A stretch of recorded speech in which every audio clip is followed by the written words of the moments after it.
উন্নত বিশ্বেগুলো সব ডাল ভাতের মতো ঘটনা, এটা কোনো অবস্থাতেই মূল খবর হতে পারে না। এবং জনাব গোলাম মাওলা রনি, আপনি বলছিলেন আপনার বক্তব্যে যে কেউ কেউ অতি অভিনয় করছে, কারা করছে, কেন করছে? অতি অভিনয় করছে এটা বিভিন্ন কারণ, মানে দেখবেন যে যখন জোয়ার আসে নতুন পানিতে অনেক মাছ লাফালাফি করে মনের আনন্দে, ওর যৌবন, নতুন যৌবন আসে, নতুন পানি দেখে, সবেমাত্র জন্ম নিয়েছে, সবেমাত্র পেয়েছে। তো এই কারণে দেখবেন যে নতুন মাছে সবসময় কিছু, মানে নতুন পানি যখন আসে কিছু মাছ এরকম লম্ফজম্প করে। তো একটা ক্ষমতার যখন পট পরিবর্তন হওয়ার পর অনেক মানুষের মধ্যে আনন্দ দেখা দেয়, উচ্ছ্বাস দেখা দেয়। যেমন গত 15 বছর বা 16 বছর ধরে শেখ হাসিনার জামানাতে কত মানুষের যে মেরুদণ্ড, থেরাপির পরে থেরাপি মেরুদণ্ডের উপর পড়েছে, কত জবানের উপরে যে হাতুড়ি পিটা হয়েছে, কত হাঁটু, সেটার উপরে যে গদার ডাক পড়েছে, গদার বাড়ি পড়েছে, তার কোনো ইয়াত্তা নাই।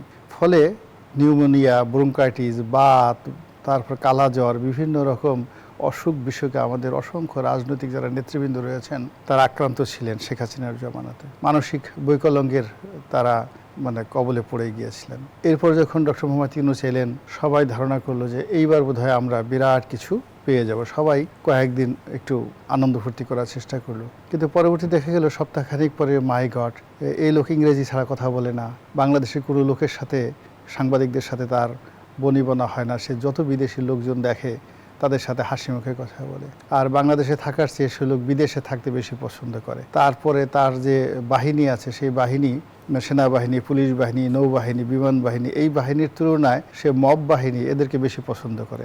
তাদের সাথে তার যত রকম দহরম মহরম সম্পর্ক, এবং সেই মবের যন্ত্রণায় মানুষ বলা শুরু করলো যে আগেই তো ভালো ছিলাম। প্রথমে বললো যেই লাউ সেই কদু, তারপর বললো যে না, যে লাউ সেই কদু না, এখন যেভাবে আছি তার চেয়ে আগেই ভালো ছিলাম।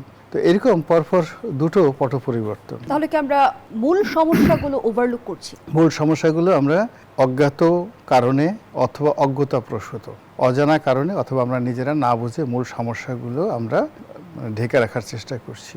এবং এটা একটা জাতি যখন সম্মিলিতভাবে হ্যামিলনের বাঁশির সুরে মুগ্ধ হয়ে যখন শহরের সমস্ত শিশুরা নদীতে ঝাঁপিয়ে পড়েছিল এবং পরবর্তী একটা জেনারেশন শেষ হয়ে গিয়েছিল, ঠিক তদ্রূপ আমাদের এই বর্তমানে এই একটি মাস, এই রোজার এই মাসে এমন কিছু ঘটনা ঘটছে, যেই ঘটনা আমরা দেখছি, তালি বাজাচ্ছি, খুব আনন্দ প্রকাশ করছি। একজন প্রধানমন্ত্রী তার গাড়ির বহরে 8টা গাড়ি ছিল, সেখান থেকে কমিয়ে 4টি গাড়ি করেছেন, সুবহানাল্লাহ। একজন প্রধানমন্ত্রী সকাল 9টা 6 মিনিটে তিনি অফিসে যাচ্ছেন, আলহামদুলিল্লাহ। এরকমই তো দরকার। এখন এগুলো হয় কি, উন্নত বিশ্বে এগুলো সব ডাল ভাতের মতো ঘটনা। আমাদের দেশের প্রধানমন্ত্রীরা কখনো অফিসই করেন না, তারা রাজার মতো ডেকে পাঠান সবাইকে। তার প্রেক্ষিতে জনাব তারেক রহমান পশ্চিমের দুনিয়া থেকে এসে যে কাজগুলো করার চেষ্টা করছেন, এটা অবশ্যই ধন্যবাদ প্রাপ্য, কিন্তু এটা কোনো অবস্থাতেই মূল খবর হতে পারে না।